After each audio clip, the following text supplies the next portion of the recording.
All right, we are ready for day 2 of our spheres and ribbon shading project. And so today what you're going to need to get started, pencil. I have 2 handy just in case I break one. And I have an eraser. Now the eraser on the end of your pencil is absolutely fine. It just depends on what you have handy. And what you're going to also need is some tissue. So this is just toilet tissue that I have. You might have Kleenex, any of that will work. This is going to help us to blend. And so I'm going to lay this aside for just a minute. And so what I'm going to do, I'm going to show you first with a sphere. And I am going to decide kind of which side my darker areas are going to be, or lighter areas. Maybe your highlight's going to be right in the center, but you want to try to keep that consistent between your spheres.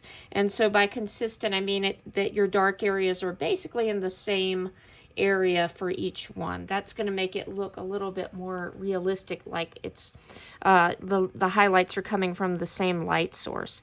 So I am going to try to hold my pencil kind of horizontally like this instead of straight up and down. This is going to give us more of a point, and it's going to be a lot harder to shade. This will allow you to use the broad area of your pencil. It is best to not use mechanical pencils for this. If you have a regular pencil, that's ideal.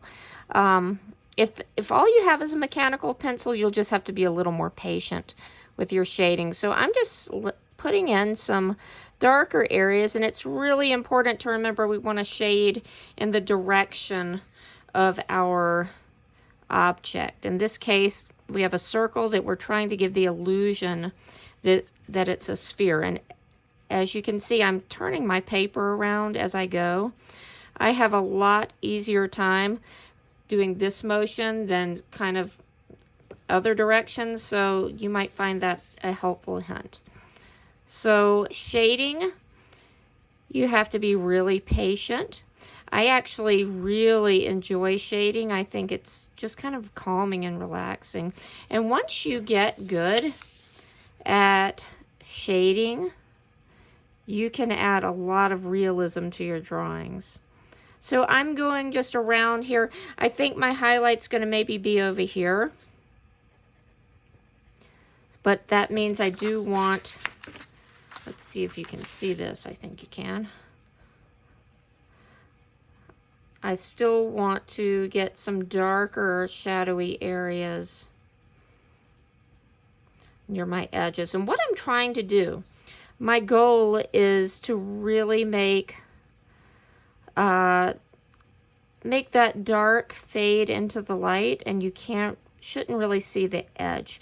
The only edges we should see clearly are the edges of our circles that would be the edges of the object if this was truly a sphere floating around in space. So I've got a little dark in. You can see this is not a fast process. And so then I'm just going to start lightening my pressure, as we saw with that value scale on the slideshow. It kind of went from dark to light, or light to dark, depending on which way you're looking at it. And so we want to lessen our pressure. Now, if you end up with a really dark streak or something, that's where the eraser will come in handy. You can just use that to lighten some of that. So I'm just, again, circling around here. And let's see, I think my highlight's going to be on this side. I believe that's what I said. If not, we're going to change our minds and make it that way. So I'm just going to use really soft pressure here. And then maybe darken this a bit more. And you can see that I'm still, even though I'm not turning my paper anymore, I'm using such light pressure that I'm not too worried about turning it around. And one really, really helpful hint too is to frequently step away from your work and look at it from a distance, and then you can see if your shading is smooth or if you have some areas that need a little work.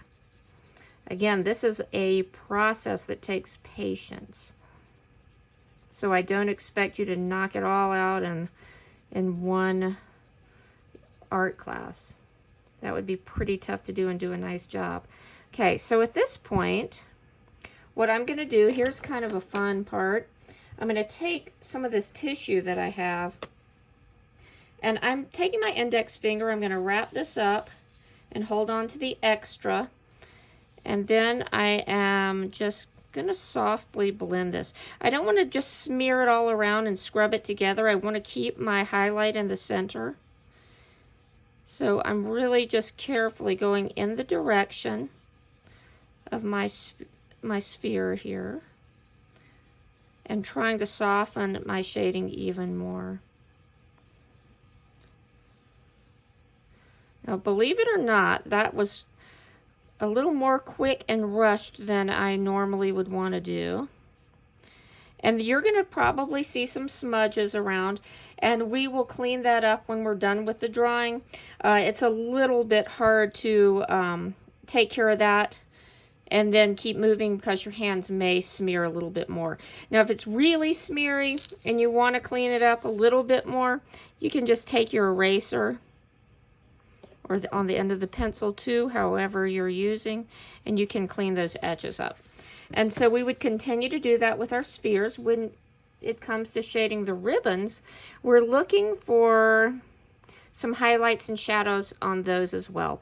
And this is heading under this sphere, so I'm going to assume that this would be a really dark area with a shadow. Now, we're not really looking at what we're drawing, so we do have to use our imagination a little bit. And I don't want to lose that edge, so I'm going to make this really dark here, so this still shows as being different and not blending right into the sphere. So again, I don't want to see really where the dark ends and the light begins. So I'm just shading this time more straight because my ribbon is straighter, so this doesn't have to go in a circular direction. Just softening this. And then as it heads to that twist, I'm going to also assume that that's going to be a shadowy area as well. And so just along the edges to kind of soften that so I don't have a hard line. I like to shade a little bit there too. Now, there are tools that a lot of artists use called blending stumps. That is really tightly wound up paper that allows you to blend into those tiny areas. But most of us do not have those. I actually don't have one myself.